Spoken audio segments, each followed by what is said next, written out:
In different organizations, sometimes learning is a punishment. If people don't do the right thing or there's a safety issue or a compliance issue, we send people to training. The other end of that spectrum is it's a reward for people. So your top performers, key talent. So how do we find somewhere in the middle? Don't conduct your analysis in isolation because data is so incredibly powerful. Not defending just the tribe, but defending the organization. Those creative people that you really want to keep empowered, keep excited, keep motivated, keep thinking. A good experience pays dividends down the line. Stereotypes tend to break down in proximity. Welcome to We're Only Human, a podcast about human resources, business, technology, and the workplace. My name is Ben Eubanks, your host, and I'm so glad you're here. Hey everyone, welcome to We're Only Human. I am so glad you're here with us and looking forward to an excellent conversation with Hannah Conkey. She's a learning practitioner. She's a leader who loves to speak. She is an incredible person. And I had a chance to meet her when I was in Australia later last fall for an event. And I bugged her until she was like, okay, fine, I'll come on the podcast. And so here she is. Hannah, welcome. Glad to have you. Thanks, Ben. Thank you so much for having me today. Absolutely. Hey, I'm really thrilled to hear from you. I told you at the conference, like one of my regrets is I didn't get a chance to come and hear your session. So this was maybe my way of working around that and bringing you back to talk about some of those big topics in learning that you care about and neuroscience and how all those things fit together. So before we get into some of those things, would you take a minute and tell the audience more about who you are, what you do, please? I'm obviously from Australia, so my background is really in psychology and I'm an absolute learning nerd. I've been very fortunate to spend the last 20 plus years working in learning and organizational development. Had a little bit of experience in banking and finance. So one of my early roles within my career was actually as a banker, which I think gave me some really great experience around understanding commercially how businesses work and operate, and also then that linking back into learning and business outcomes and performance and behavior change. I guess, why do I do what I do? I'm one of 5 children. I know that I think you're one of 4. So when I was quite young, I was quite quiet and I had this real interest and obsession with human behavior and trying to understand why people do what they do and watching their body language, watching the way that they communicate and interact. And I guess that led me to having a curiosity around psychology and human behavior and mindset, philosophy, etc. And over time, I started realizing I wanted to know more. So I studied a bit of psychology and I wanted to know more, and I wanted to really understand how the brain works and what's really happening behind the scenes. And over time, starting to see with some of the advances in technology and fMRI testing, we're able to see a lot more in that space, which was super interesting for me. And that really led me down this path of what else. The more I learned, the more curious I became and the more I wanted to know and the more I realized I don't know. And having then that understanding around biology and quantum physics so there's a whole heap of things that I'm really interested and passionate about. But I guess ultimately I have a really strong belief that through learning, we can pretty much overcome any challenge. So I've been able to see that throughout my career and also personally, and I guess that's my passion and obsession, is really helping people see what can be possible through learning and really start to tap into some of those skills and not just work related and not just helping people be good at their job, but actually developing some of those key life skills that enable them to achieve both their potential but have really rewarding, fulfilling lives. That's thrilling. Goodness. I've never thought about the being one of many children as a thing that made me stop and think about human behavior too. But as you're talking there, I'm thinking my joke is I got into HR because I was the older middle child of 4 boys. And so I didn't have the position authority of being the oldest, but I was always trying to get someone to do something they didn't want to do. Right? Trying to get them to come together, trying to understand how do we make you do something that you disagree right now, but I can find a way to find common ground. And so that was my joke always, but there's a little bit of truth in there. And it's fun to hear you talk about that piece of it because that may have led you down a similar sort of path. I don't understand what the heck they're all thinking, but if I could figure that one out, maybe there'd be something fun for me to do. Absolutely. Yeah, super interesting. All right, cool. Awesome. So You've alluded to this a little bit in some of the things you talked about already. Want to understand neuroscience and want to understand behaviors and psychology and those kinds of things. And so as I highlighted for the audience there at the beginning, at the conference that I was at with you, you spoke about connecting neuroscience and learning together.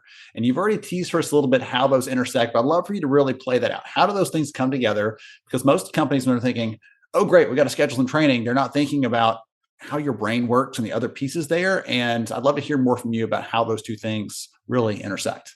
I guess there's some complexities around it, and it's perhaps broader than just learning. From an organizational design perspective, I think sometimes we forget that we're dealing with humans and that we often see the behavior, and I guess basic psychology around, we see the behavior and the iceberg and what's really happening beneath that. So I think having a really good understanding of neuroscience and how our brains respond to change, how our brains respond to social connection, our ability to manage perceived stress and pressures and to self-regulation.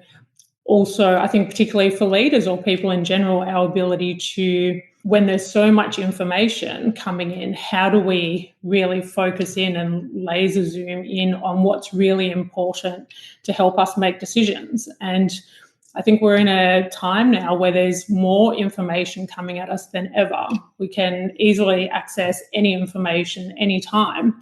How do we know if we're not really self-aware and attuned to what our priorities should be and where we should be focusing in on? How do we know what decisions to make and what's the right decision, what's the best decision? I think so many of us end up getting through the day and focusing on just getting through the day. We're not necessarily getting from the day, and being really clear on what is it that I need to learn, where do I have potential skill gaps that I can refine. So I think understanding the brain, how the brain, the mind and body work and how they connect with each other, focusing in on attention and awareness and being really clear on outcomes and what does the organisation expect from me, what do I need to learn, recognising that learning's a messy process. I think we can help people learn to be better. And I think there's a piece around actually learning to be a good learner. So often we focus on building skills for people to be good at their job, but not necessarily around being a good learner or how to actually be effective overall. So I've seen, certainly in different organisations, sometimes learning is a punishment. If people don't do the right thing or there's a safety issue or a compliance issue, we send people to training. The other end of that spectrum is it's a reward for people. So your top performers, key talent. So how do we find somewhere in the middle there where we recognise that the world's changing, people have lots of different things and priorities and information that they're trying to navigate, both personally and professionally. How do we stop and have a look at attracting great learners, developing great learners, and structuring and designing learning in such a way that is brain friendly, but also recognises that we can't just send people off on a course or expect them to participate or experience some learning and then come back different. Would you talk more about what that means to learn how to be a good learner? Because I feel like there's a lot there, even in that piece of it, that I'm curious about what you mean by that, what that looks like. Any suggestions for someone listening in, like maybe how do I know if I'm a good learner or not, or things that I should be doing if I want to actually be a better learner overall? Because I think the audience here, they're listening in because they're already curious like you and I are, like how do I get better at this? And so any suggestions on that front, or what does it look like?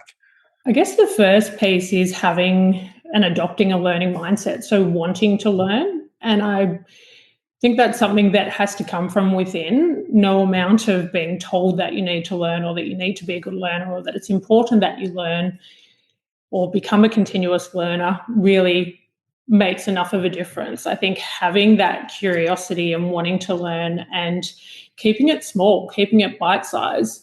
Part of the starting point is, for most people, it's what do I want to learn and why do I want to learn that? So usually there's one thing in people's lives that will make the greatest difference. So whether it's at work, whether it's personally, whether it's I'd like to be able to communicate better with my partner, or I've got teenage kids and I would like to be able to connect differently with them or get different outcomes. Perhaps I want to learn to make more money and live somewhere different, or prepare for my retirement, or manage my health and fitness, whatever it might be. Being able to first have that awareness around what is it that I want to focus on. So I think that's the first piece. And then being able to gain some insight. Okay, let's say I want to become a better people leader. Mm-hmm. What's the insight that I can get from that? So then is it feedback from other people? Is it diagnostics? Is it self-reflection? How do I actually gather the right insight? And that then enables me to focus my attention in the right areas. So what's then the development that I need to do as part of that? And then recognizing that learning is a messy process where strengthening connections in the brain, it takes time. Recognizing that and not being disheartened sometimes when we don't learn things straight away. It does take time. Most of us have the potential to relapse up to 7 times before actually making those habits and changes stick. So being kind to ourselves as we are going through that learning process, and know that each time we come back and we try again, that we're coming from experience, and seeking feedback and adapting, adjusting along the way, I think makes a big difference, to the point that it is just one of those habits that you start doing as part of your everyday. There's so much data out there that shows that one of the key human skills of work for success, not just today, but 10 years, 20 years in the future, is being curious. So I'm glad you led with that one, because so many of us, when we're kids, we ask a lot of questions. And as we get older, we're like, oh, I don't want to ask that question. I want to look like I don't know what I'm talking about. I don't want to look dumb. And yet there's so many leaders I've had. If you don't know, I can't tell you, I can't fill a gap I don't know you have. And so ask the question and we can help you close that up. We can help you find the resource. If I don't know the answer, we can find the person that does. But being willing to ask questions that are just genuinely curious. Not, hey, I saw you mess that thing up. What are you going to do about it? That's not a question. But like, why does it work that way? How did this process get set up? Does someone know? Like, just being open about those sorts of things allow us at work to be more capable. And then in this sort of circumstance you're talking about here, where how do I be a better learner? What do I want to really know? What's going to help me be better? Is it just general? Is it going to be very specific? Is it? And I even like that you brought in other things outside the bubble of work there. Like maybe I want to be a better communicator at home, right? If any of you out there have teenagers, I have 2 of them, right? Teenager is Latin for confusing sometimes. Like it's hard to interact with them. So I love those pieces of it. All right. So my brain's processing so much here. I'm going to go back to one of the things you talked about earlier and tie this back in. So when companies are thinking about training, anybody out there listening right now to the podcast is thinking, okay, we got to develop our people this year. We got these plans. We got these objectives, these goals. I would go out on a limb and say most of them probably don't think about, does this align with how people actually learn, how their brains operate? Most of them probably don't do that. And I'd love to hear from you.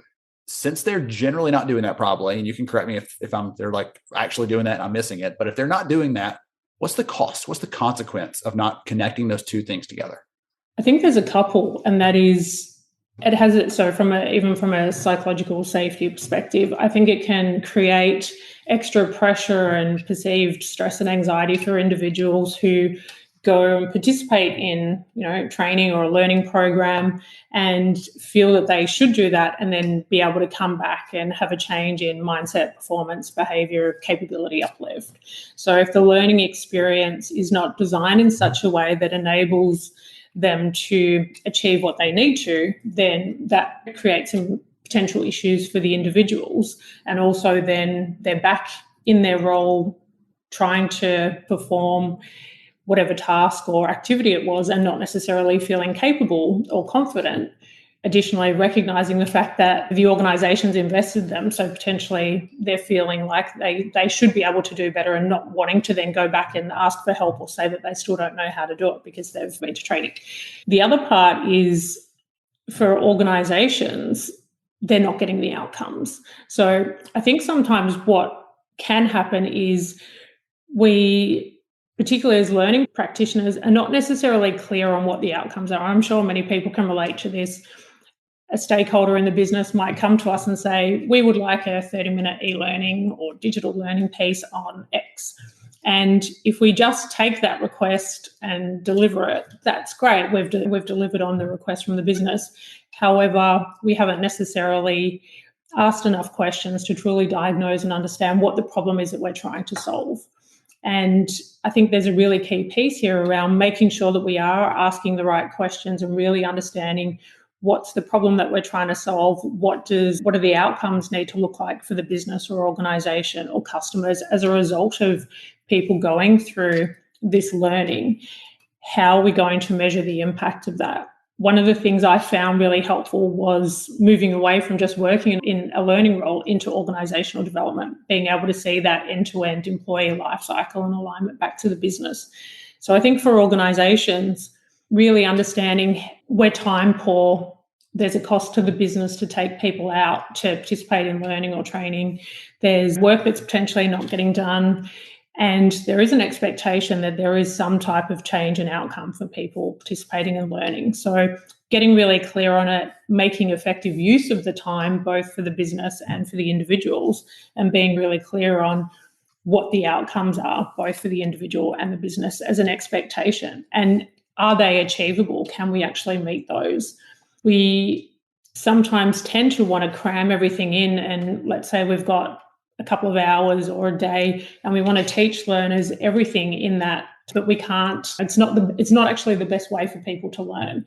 So what's absolutely critical that they need to know, focus on that, give them time to absorb it, connect it, strengthen those connections, practice it, get some feedback, practice some more, and we're going to have somebody that walks out of the room feeling a lot more confident and capable than if we dumped a whole heap of information on them. We're going to go counter to that. We'll just schedule this podcast to be 6 hours long. We'll just keep recording. And then maybe by the end, everyone will just get all the stuff they need to know. Right? That it's silly because when I say that, everyone's like, that seems silly. And yet we're probably planning our content. As you said, we're time poor. So we're trying to be effective in our use of time. We're trying to schedule it out. One day away from work seems better than 2 or 3 half days. And yet if we give them all of this stuff over the course of 5-6 hours and they can remember 10% of it, and they can apply 5% of it. That's not a good use of the time. It would be much better to spread that out, even if it takes longer, because the investment in the time and effort and resources to put in that training together is going to pay off in the long term. Would you agree? Absolutely. And we allow people then to master that 5% perhaps that they take away. We allow them to master that. So if we focused on one particular thing, or let's say there's a couple of things, but we're allowing enough time and enough practice for them to master those things. If they walk away and they do those really well, they can see an immediate change in mindset, behavior, engagement, application. Then their teams, their peers, their manager, their customers can see the immediate benefit of that.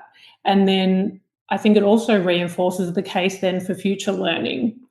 When organizations are going through change, learning's often the first one to drop off. When we're able to really get the learning solution right, focus in on the learning experience, measure the outcomes, I think it makes for a much easier case to go back and ask for funding, ask for time to invest in people for learning, because we can immediately demonstrate the value of investing in learning. One of the other notes that I made from that you shared a minute ago that was so powerful to me is you talked about the psychological safety and what stress is put on someone if we put them through this training and they finish feeling like, oh goodness, I still don't feel like I'm able to do that thing like they say that I should. The trainer made it look like it was easy, but I can't do that. I don't feel like I'm capable. I've never stopped to think about it through that lens. And I think your unique background probably helps you to see that factor there, because so many times we're like, we've trained you. What do you mean you can't? We would be like aghast that you couldn't do it after. We could have given you more training. You need an extra hour? No, we don't need more of it. We just need a minute to absorb it or something. I've never stopped to think about that aspect. What does it feel like to be an employee who went through a training, whether it was punitive, as you mentioned earlier, or even a reward, and to finish that feeling like I don't feel more capable than I was when I started, and what that would feel like to be on the employee side of that would be really hard. Yeah, absolutely. And I've seen it happen a lot. And again, I think part of the reason it does happen a lot is because we jam lots of content into learning experiences. And sometimes I think we have made some positive changes around not scheduling 5 days back to back, or I've early in my career, I used to run a 6-week induction for people. I also went through that 6-week induction, and I know how challenging it can be. So ultimately, we're triggering that threat response. People are then in a fear state, they're in a panic, and we know that the brain can't process information normally and effectively when people are in that state. So they then start running these processes around anxiety and fear of not doing the right thing, which just then adds to the fact that they're not equipped to be able to perform what they need to. So unfortunately, then the impact of that is for the individual not being able to do what they're expected to be able to do, not feeling safe to go back and ask for additional help or support or to ask questions. And then for the organisation, they're not getting the benefits either. So they've invested a lot of time and money. They're expecting that it's been effective because you send people to a program or course or whatever it might be. You're expecting that they're coming back confident and capable to do what you sent them there for. Yes. Like the training is the answer to all problems in an organizational context. Again, I loved how you point the spectrum, because it's good. It's you're doing great, let's give you more. You're not doing great, let's give you some. And even in the middle, there's lots of different pieces in that range. By the way, for everyone out there, I'll translate. Hannah, you said induction a minute ago. For everybody outside of Australia, that would be onboarding, right? Connecting someone as a new hire, getting them connected to the culture and the company and their job responsibilities and all the other kinds of things. There was a gentleman I met years ago who was like, just call it induction. Like, I can't do it. So that's the phrase we use elsewhere, but it all connects together. And I'm glad you brought that piece of it in. Okay. So we've talked about some of the big problems, talked about some of the challenges, and I think you've already started hinting at some of the solutions, some of the things we can be doing. If we're an HR business partner trying to help get the training for our people, or we're a learning leader who's, whether we're making these decisions broadly, or we're even a trainer in the middle of this, trying to figure out how do I put all these things together and make sure Hannah or Ben walks out of this training class equipped for whatever's ahead, both mentally and skills-wise. So any suggestions, tips, any advice you can give our friends out there listening in to consider this and to embed this into how they're thinking about training and developing their people? There's so many places that I could go. I think you got 5 hours and 45 minutes left, so you're good. No rush. I'll try and keep it pretty simple. I think it's important that people can start to think about these things and that they're achievable and that people can put them into place. There's a broad spectrum there around the role that the business and HR holistically and then learning practitioners play. I think having a general understanding and having people in the business, particularly in HR roles and learning, that have a general understanding and awareness of neuroscience and biology, I think is really helpful, because we do see the behavior, having that curiosity to then say, I can see this happening, asking the questions, what else might be going on here? Why might that be happening? Is it a capability piece, or is there actually something beyond that we're not aware of or tapping into? So I think having curiosity for me is an absolute key capability. Having a basic understanding of neuroscience. There's some really great, simple learning resources, and happy to share some for you to connect, that will give people, don't need to spend a huge amount of time in going and developing an understanding or doing formal learning, but just a really basic understanding of the brain and biology and how the two connect and how we can use our brain to override if we're not feeling great physically, and how we can use our body to override our mind and our mental state if we're not feeling great.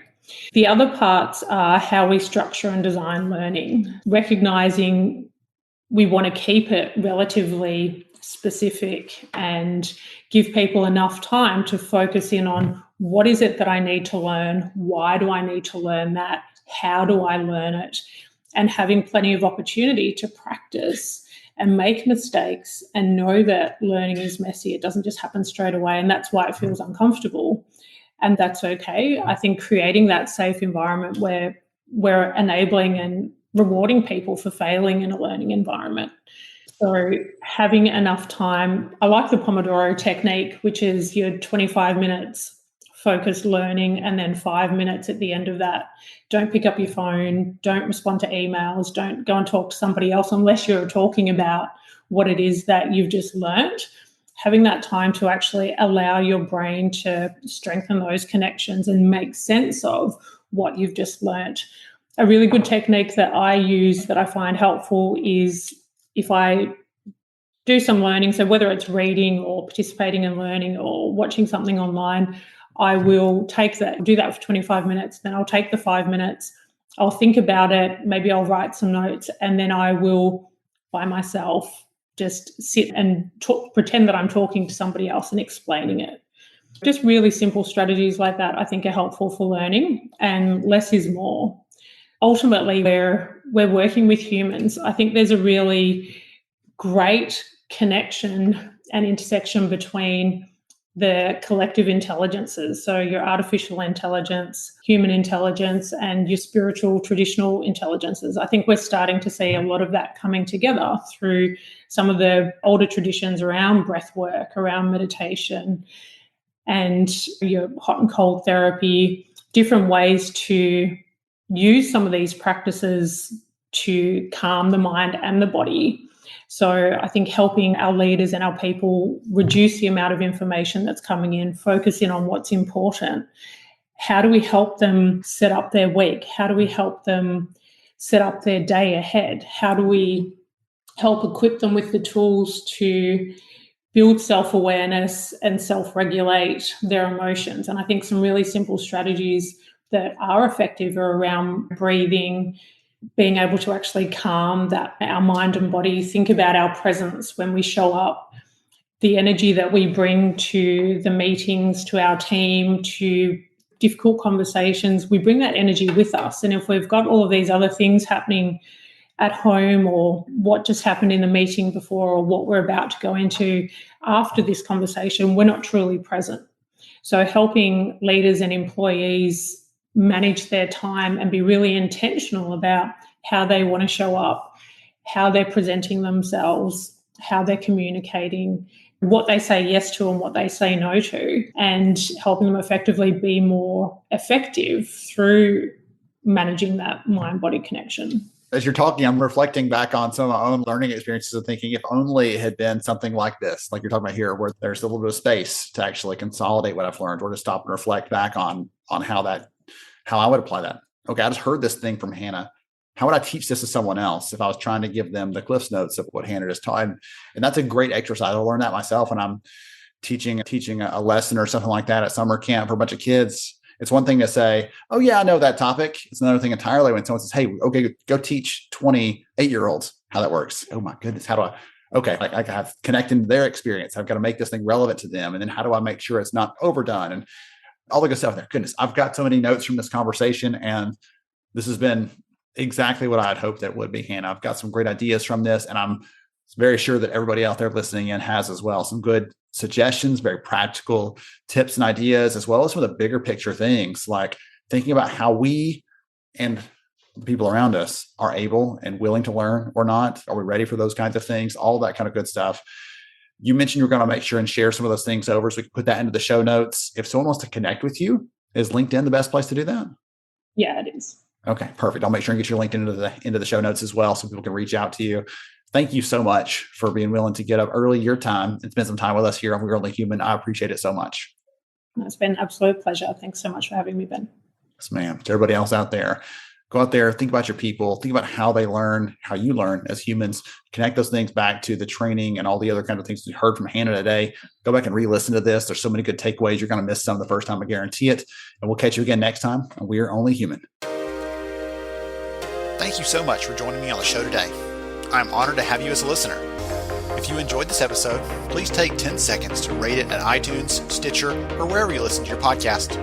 Also, if you know a friend that could benefit from today's conversation, please pass it their way.